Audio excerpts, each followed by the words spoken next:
नाज़रीन ईरान के हवाले नाल गल करने कल ईरान की एयर स्पेस भी बंद हो गई तो अमरीका का उत्थे हमले का खतरा मौजूद है। अमरीका बरतानिया के कई मुल्कों ने उत्थों अपने सफीर वापस बुलाए ने, कतर तो भी फौज उन्होंने अड्डे तो वापस बुलाई है। तो चोई साहब ईरान के हवाले नाल की देख रहे हो तुसी? देखो मैं मेरा एक इहदे बारे च हैगा कि ईरानी रजीम जिहड़ी ना खतरे तो बाहर नहीं है, क्योंकि जिहड़ा रिपोर्ट्स आ रही ने फॉक्स न्यूज़ दे भी रिपोर्ट्स आईयां ने कि जिहड़ा डोनाल्ड ट्रंप ने उन्हां दा ज़ाती जिहड़ा ख्याल है कि वो चाहते हैं कि उत्थे फौजकशी करके रजीम चेंज की जाए।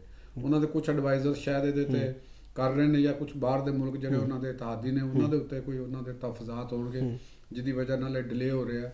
लेकिन मैनू ईरानी रजीम जी ना वो खतरात घिरी हुई नज़र आ रही है। हालात जोड़े ने वो कुछ अच्छे नहीं नज़र आ रहे। बेशक थोड़ी देर वास्ते डिले हो जाए लेकिन एट दी एंड जो है ना ये मामला जोड़े ना गड़बड़ उत्थे होणगे मजीद और ईरानी रजीम वास्ते ज़्यादा खतरात मैनू नज़र आ रहे हैं।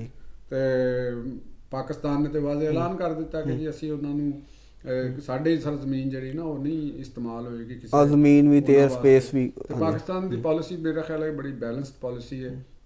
ये तो हुण ईरान दे नाल अमरीका का झगड़ा पुराना है तो इहदा बारे दे विच असीं इन्ना ही कहांगे कि बस अल्लाह ताला असीं ईरानी भरावां दे नाल अफगानी अवाम दे नाल कि उन्हां दे मसाइल जिहड़े ने वो खत्म होने चाहिए ने, जल्द अज जल्द खत्म हो जान।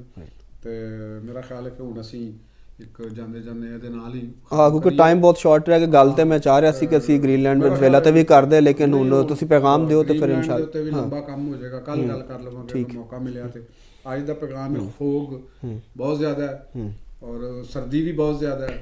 तो मैं जोड़े ड्राइवर हजरात ने और जोड़े गड्डियाँ खुद चला रहे हैं उन्होंने वास्ते अपील करांगा कि बहुत एहतियात करो।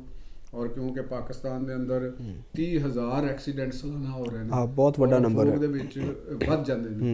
तो तुसी अपनियां लाइटां नूं ठीक करो, खास तौर ते बाइकर्स जेहड़े ना बाइकर्स भी बैक लाइट नहीं हुंदी लोकां दी, अच्छे तरीके दे नाल बैक लाइट्स नूं इस्तेमाल करन, फोग लाइट्स नूं यूज़ करन और अपनी रफ्तार नूं बहुत हतुल मकदार रखन के घट रखन और रैश ड्राइविंग ना करन।